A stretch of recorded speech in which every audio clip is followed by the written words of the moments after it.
She's going to be talking about ESP and psychology, which is her specialty. Christine is at the University of West Georgia. She's a professor, and it's one of the only places in the country where you can study parapsychology in an academic program. And there are students in her graduate program that are actually getting degrees that are focused on parapsychology as well. There's a lot of opportunity, and it's great that she was able to do this within the psychology department at West Georgia. Christine and I have a history going back where about 10 years ago, this conference is being sponsored by the SSE and the PA, but also by the Rhine Education Center. 10 years ago, Christine and I were at the Rhine Research Center together, and we were having a discussion, and we realized there really weren't many educational opportunities in parapsychology in the US. And we discussed, I had a technology background, she had a great background in the field of parapsychology, and we worked together to start the Rhine Education Center. That was 10 years ago, Christine. I We've know. it's yeah, we've really come a long way since then. Christine has gone into larger academic institutions, but the Rhine Education Center is still offering classes each quarter. In fact, we have some classes coming up in August. You can check the website at rhineedu.org to learn more about it. But Christine has a great background in parapsychology, and I'm really looking forward to this talk. Thank you, Christine. Thank you, John, for that wonderful intro. So I'm going to try and deal with the tech stuff, and hopefully it will behave itself. There we go. I think that's doing it. Yeah, so I'm really excited to be here today and talk to you a little bit about research and discoveries into extrasensory perception and how they can be informed actually by psychology. Because I see parapsychology and psychology as being intimately connected, and they have a lot to say to each other. So as John pointed out, a lot of my own research has focused on the psychology of paranormal experiences. And actually, I started out by researching extrasensory perception when I did my PhD, which was actually in the UK under Chris Rowe at the University of Northampton. So yeah, I find it fascinating, and I'm going to share a little bit about what that is, first of all, and a little bit about the correlates of experiences, and then a little bit more about what we have learned in parapsychology about actual extrasensory perception. Like, does it happen? When does it happen? Who does it happen to? So hopefully this will give you a nice overview. And yes, as John pointed out, you can study parapsychology at UWG. So I'll give a bit of a nudge to that. And actually I see one of our PhD students is in this room today. So hello, Nancy. Nancy's actually doing her PhD work on a parapsychological topic. So yeah, she's here. She can give you a first person insight into what that's like. So moving on, maybe, or maybe not. All right, my computer's frozen, so hold on one second.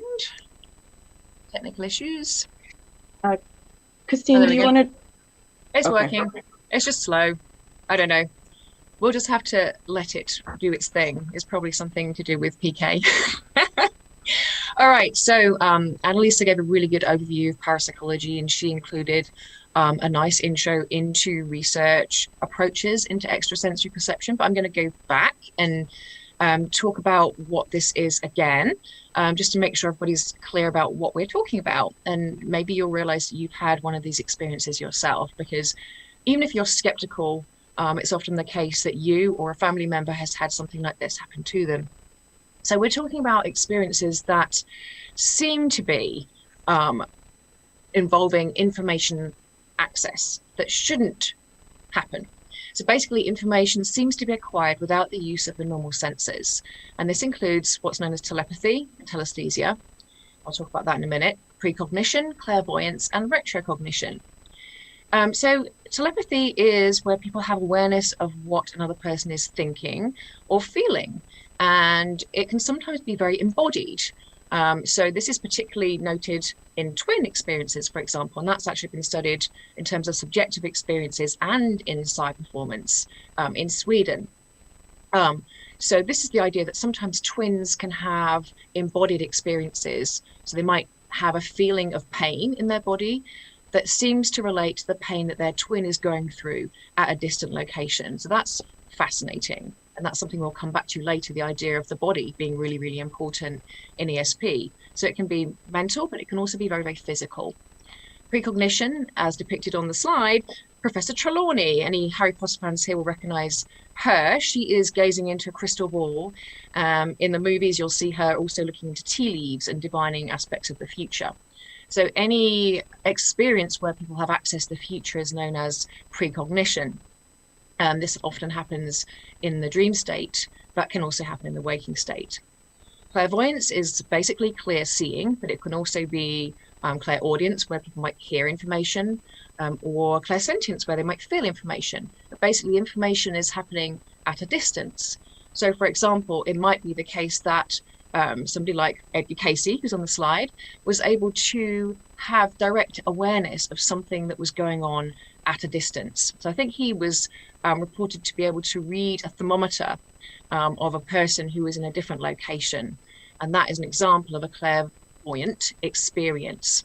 So, of course, we don't know whether these experiences are actually suggestive of actual psi because they're subjective experiences, but they're very, very interesting and they give us clues, really, with regard to what might actually be going on in terms of actual ESP. So there's another one on the slide here, retrocognition, that is very, very neglected in the research, but it's interesting. This is where people have apparent experiences of the past.